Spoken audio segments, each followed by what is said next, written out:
La grotta del bunker, che vediamo qua di fronte, è una cavità naturale adattata durante l'ultimo anno della Prima Guerra Mondiale a postazione di mitragliatrice, un avamposto.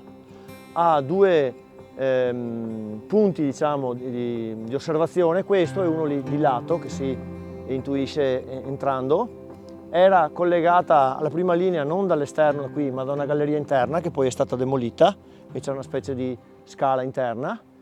E all'interno è decorata con un paio di fregi, uno del reparto del genio che l'ha costruito e un altro del reparto di mitraglieri che la presidiava. Da questa parte vediamo il resto del bunker.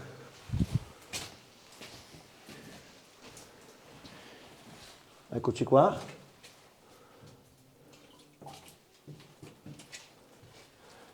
Di qua abbiamo la parte ormai ostruita da cui si accedeva al bunker, quindi lì in fondo c'è una parte che risale, qui risale, c'era una scalinata, quindi si entrava al bunker da qua e si andava alle postazioni.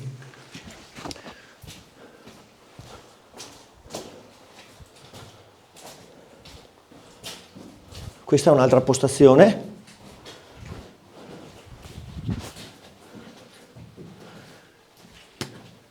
Qui, anche se sono stati rovesciati, vediamo ancora i blocchi di cemento che servivano per poggiare l'arma, che mi ha puntata fuori e fatta brandeggiare in questo senso.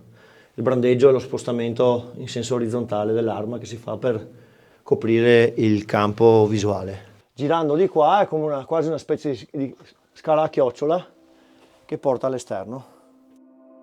È molto suggestiva da vedere e comunque è l'adattamento di una grotta naturale per scopi militari.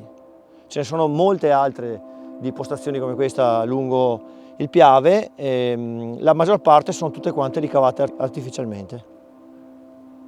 Qui di fronte adesso saliamo e entriamo dentro la cavità del Tavarangrando, di questa sorgente carsica che è la più grande del Montello.